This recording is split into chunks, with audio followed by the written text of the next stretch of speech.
Сегодня мы поговорим, что такое химические реакции, как составлять уравнения реакций, какие имеются типы химических реакций и все это в деталях. Но для начала давайте определим, что такое химические реакции.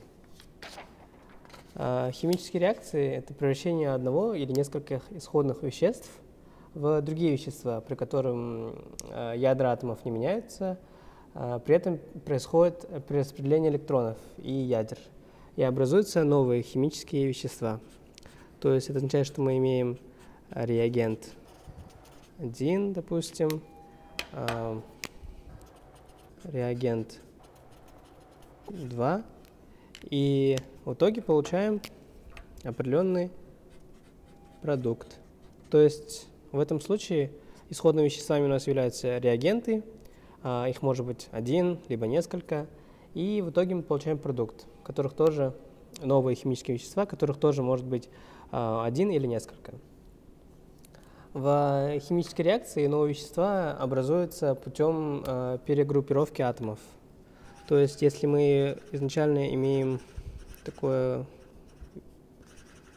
структуру атомов, допустим, у реагента 1, и к нам присоединяется другое исходное вещество, реагент номер 2,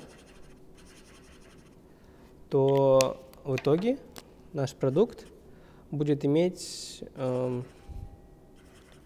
структуру, схожую на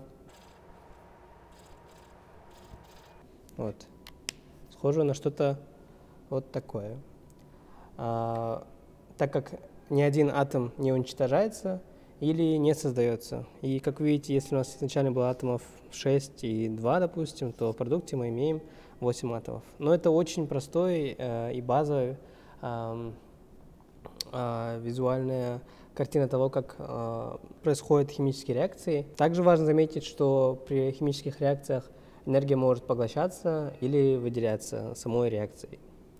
Но, как я говорил ранее, также мы сегодня поговорим о уравнениях реакции. Как вы понимаете, это не является уравнением, это является всего лишь визуальной презентацией того, как это происходит. На самом деле, все реакции мы прописываем через уравнение. И теперь давайте рассмотрим алгоритм составления уравнений реакций. Рассмотрим мы его на примере воздействия простых веществ, а именно металлов и неметаллов друг с другом.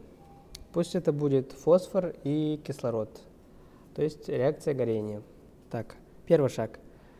Записываем реагенты и между ними ставим знак плюса.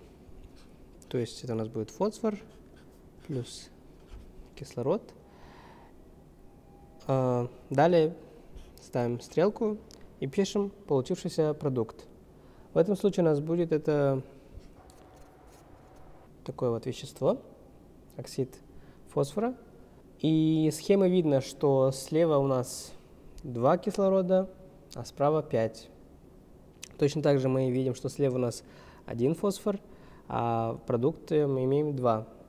Что это означает? Это означает то, что у нас имеется определенное несоответствие.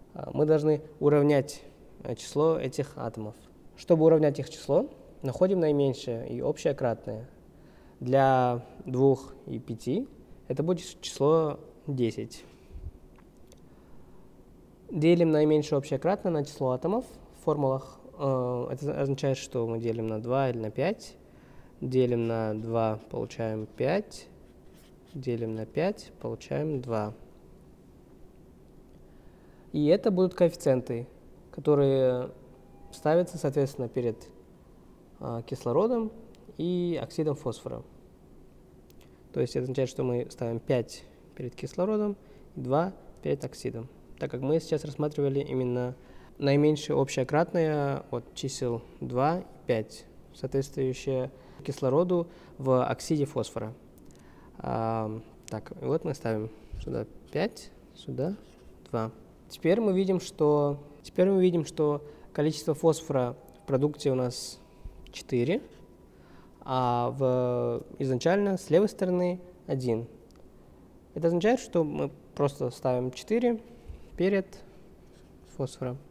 Тем самым мы имеем окончательную запись химического уравнения, и читается это как 4P плюс 5O2 равняется 2,5,2O5. И это реакция фосфора с кислородом. Уравненная реакция. Говоря о реакциях, также стоит очень важно сказать о типах химических реакций. А их у нас 4. Первый тип – это у нас соединение. Примерами таковых реакций являются реакция оксида кальция с водой, где образуется основа,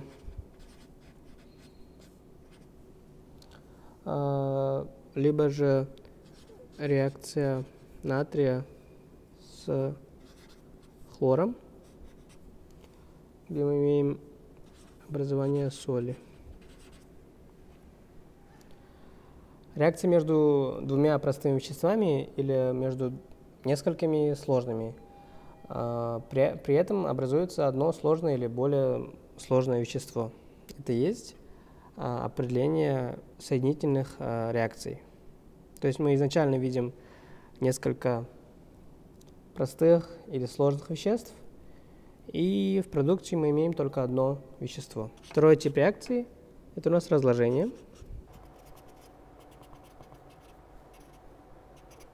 Как понятно из названия, при этих реакциях из одного вещества образуется несколько простых или сложных веществ. Примерами таких реакций могут быть разложение основ на оксид и воду, или же разложение солей, при котором образуется газ. Обратно же из уравнения мы видим, что изначально у нас был один реагент, и мы имеем два продукта. Все, я думаю, понятно. Третий тип реакции – это замещение. И тоже, я думаю, из названия понятно главный принцип этой реакции. Это реакция между сложными и простыми веществами, при которых атомы простого вещества замещаются одним из атомов сложного вещества. Допустим, когда сульфат меди реагирует с железом, мы в итоге получаем сульфат железа и медь в чистом виде. Либо же реакции с галогенами также проходят по схожему принципу. И тут вы видите, что количество реагента продуктов равно, так как просто одно вещество замещает другое. Вот. И четвертый, последний тип реакции – это обмен. В этом случае идет реакция между двумя сложными веществами, и при которых они обмениваются своими составными частями. Так, давайте же покажем пример.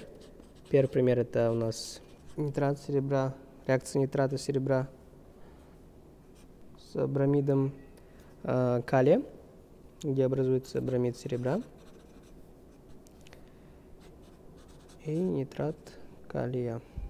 Либо же, допустим, реакция гидроксида натрия с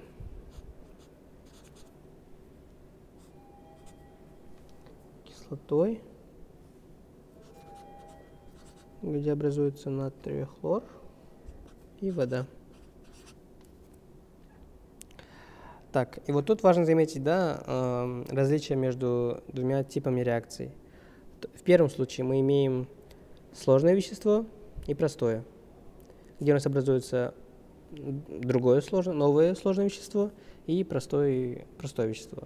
А в четвертом типе реакции обмене мы имеем два сложных вещества и два новых продукта, которые тоже являются сложными веществами.